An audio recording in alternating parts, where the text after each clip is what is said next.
Mais um desdobramento da crise diplomática entre Brasil e Argentina.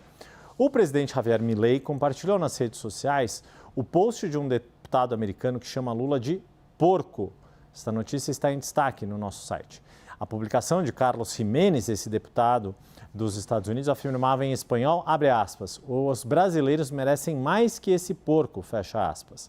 O post acompanha um vídeo de Lula e também acusa o presidente brasileiro de tratar o secretário de Estado americano Marco Rubio com ódio e desprezo. O deputado republicano é o mesmo que postou uma montagem na qual mostra Lula sendo capturado como o ditador venezuelano Nicolás Maduro. E, lembrando, Milei tem feito repetidas críticas a Lula desde que participou da Convenção Nacional do PL, que escolheu Flávio Bolsonaro como candidato à presidência da República. Uma pesquisa na Argentina mostrou que mais de 70% da população do país desaprovam esses ataques. De acordo com o levantamento feito pelo Instituto Suban Córdoba, 70,5% dos argentinos são contra as declarações de Milei. Outros 20% são favoráveis e 9,5% não souberam responder. Quase 90% dos entrevistados pelo Instituto disseram que consideram o Brasil muito importante para a economia argentina. O levantamento foi obtido pela correspondente da CNN, Luciana Tadeu, e realizado entre os dias 8 e 10 de agosto, ouvindo 1.200 pessoas. A margem de erro é de 2,83 pontos percentuais para mais ou para menos. Mais uma vez, Fernando Brancoli, professor de Relações Internacionais da UFRJ, segue conectado conosco.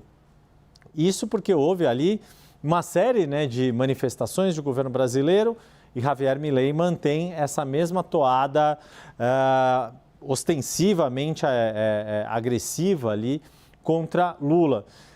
Que também é algo, não me lembro disso ter acontecido e em outros tempos, até porque não havia redes sociais desta forma, Mas o quanto, de fato, esta retórica já extrapolou o campo da retórica e pode ter consequências objetivas para a relação bilateral entre Brasil e Argentina, na sua avaliação, professor?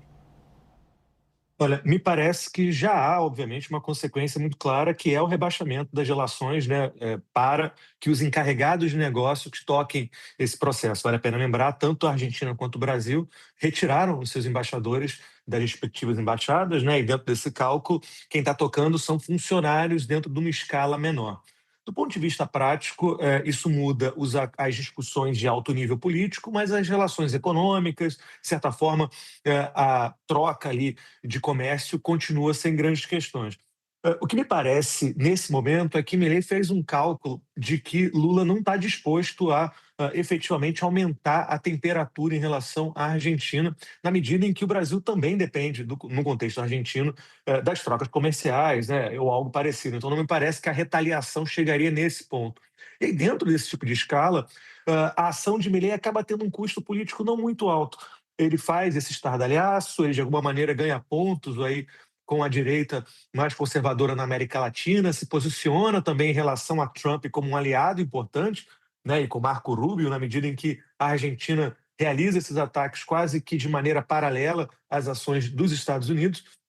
Então, o cálculo, eu diria, o gasto não é tão grande. Não parece, dentro desse tipo de movimentação, que o governo brasileiro está disposto a aumentar a temperatura para além, efetivamente, do que já aconteceu. Mas é, obviamente, um momento muito ruim para as relações bilaterais entre Buenos Aires e Brasília. Agora, um ponto interessante, meu caro, começaram a sair essa semana resultados de pesquisas na Argentina no que diz respeito à opinião da população sobre essas ações de Milei. E mais de 70% dos argentinos se dizem contra esse tipo de movimentação, dos ataques de Milei contra Lula. Então, repare, não é nem algo muito popular internamente. Me parece que é muito mais para jogar ali dentro dos apoiadores e também dentro desse contexto com os Estados Unidos.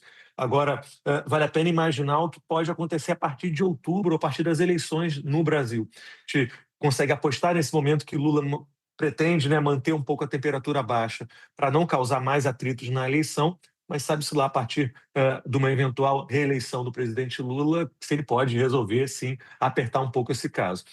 De qualquer forma, vale a pena acompanhar. A economia brasileira e a Argentina são muito interligadas, o Brasil e a Argentina dependem muito um do outro, e não me parece que nenhum dos dois se beneficia a longo prazo de uma relação tão ruim assim.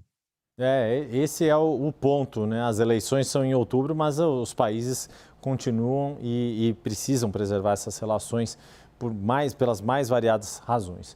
Fernando Brancoli, professor de Relações Internacionais da UFRJ, sempre um prazer recebê-lo aqui na tela da CNN Brasil. Até a próxima. Prazer é meu, forte abraço.